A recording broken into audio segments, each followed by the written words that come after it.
Radio Vinci Autoroute. L'infotrafic.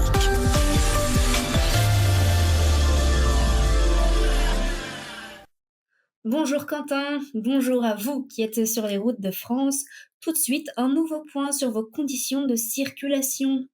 Le trafic est fluide sur l'ensemble du territoire, hormis les zones habituellement fréquentées que sont Toulouse, Lyon et Bordeaux. 10 minutes de retard est à prévoir à l'abord de ces trois agglomérations. Un léger ralentissement est tout de même à vous signaler si vous roulez sur l'A31 en direction de Nancy, au niveau de la gare de péage de Langres Sud. Le fauchage est en cours, la circulation se fait sur les deux voies de gauche. Soyez prudents sur le secteur et pensez aux agents qui pourraient être sur les voies. Direction Nancy, péage Langres Sud. Côté météo, c'est le soleil qui vous accompagnera sur votre trajet cet après-midi, mais il est à noter quelques ondées possibles sur le Puy-de-Dôme et l'Allier. Le ciel s'assombrira en fin d'après-midi avec une entrée nuageuse par le sud-est du pays et des orages localisés sur la région Rhône-Alpes. Les températures ce midi sont comprises entre 22 et 30 degrés. Il fait 24 à Angers et Poitiers, 28 à Bordeaux, Clermont-Ferrand et Dijon, 30 du côté de Toulouse et Marseille. Le vent ne dépassera pas les 20 km/h en rafale. Et une dernière info qui vient de nous parvenir. Un accident a eu lieu sur l'A89 en direction de Lyon, au niveau de Violet. Les voies sont bloquées. Je n'ai pas plus d'informations pour le moment. On vous tient évidemment au courant lors de la prochaine inforoute. Je répète, un accident a eu lieu sur l'A89 en direction de Lyon, au niveau de Violet. Les voies sont bloquées.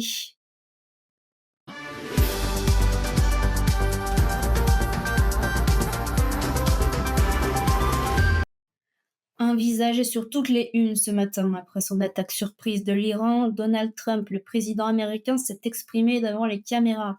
Costume bleu foncé, cravate et casquette rouge sur toutes les photos. Le Monde titre « Israël-Iran, la guerre dure, la diplomatie s'enlise ». Du côté du Figaro, on titre « La démonstration de force de Donald Trump ». Chez La Croix, Trump en photo avec le pari des bombes. L'humanité, quant à elle, choisit une image de chaos et de feu pour illustrer la paix selon Trump. Libération, eux, choisissent une image 2 en 1 puisque l'avion de chasse représenté peut aussi être une arme à feu. Le titre on ne peut plus pragmatique. États-Unis, Iran, Israël, la déflagration. Et même dans la presse économique, on ne passe pas à côté, puisque les Échos titrent « Les États-Unis frappent l'Iran, Téhéran calcule sa riposte ». Chez l'Express, on nous présente les coulisses d'une guerre totale entre Israël et l'Iran, avec en photo le portrait de Benjamin Netanyahou, Premier ministre israélien, dans la fumée des bombes regardant le dirigeant iranien Ali Khamenei. Évidemment, la presse régionale n'est pas en reste si le Dauphiné se pose la question de pourquoi les États-Unis entrent en guerre. Pour le Parisien, on n'est jamais mieux servi que par les prises de parole de Donald Trump lui-même. Je cite, « Ce sera soit la paix, soit une tragédie pour l'Iran. Il n'y a qu'en Aquitaine, en Corse et en Pays de Loire que je n'ai pas vu Trump en une des journaux. Sans doute ont-ils fait le choix de laisser ça à la presse nationale. »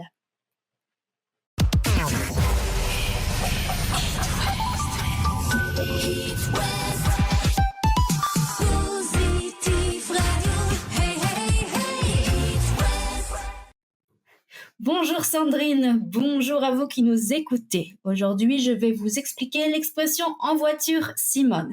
Alors, fermez les yeux, imaginez, c'est les vacances. Vous avez 10 ans et votre maman, après avoir fermé la porte, vous dit « Allez, zou tout le monde, en voiture, Simone. » Ok maman, mais c'est qui Simone ?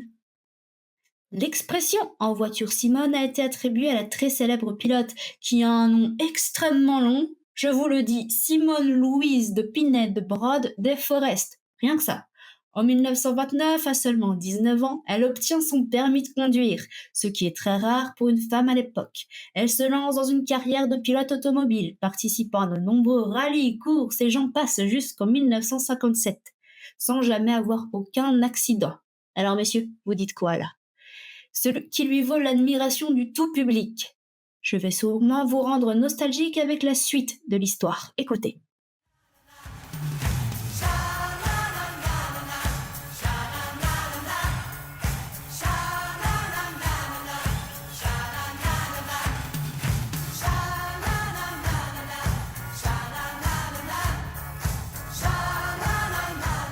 Et oui, vous l'avez reconnu, cette chanson qui fut dans la tête de tout Français pendant des dizaines et encore des dizaines d'étés.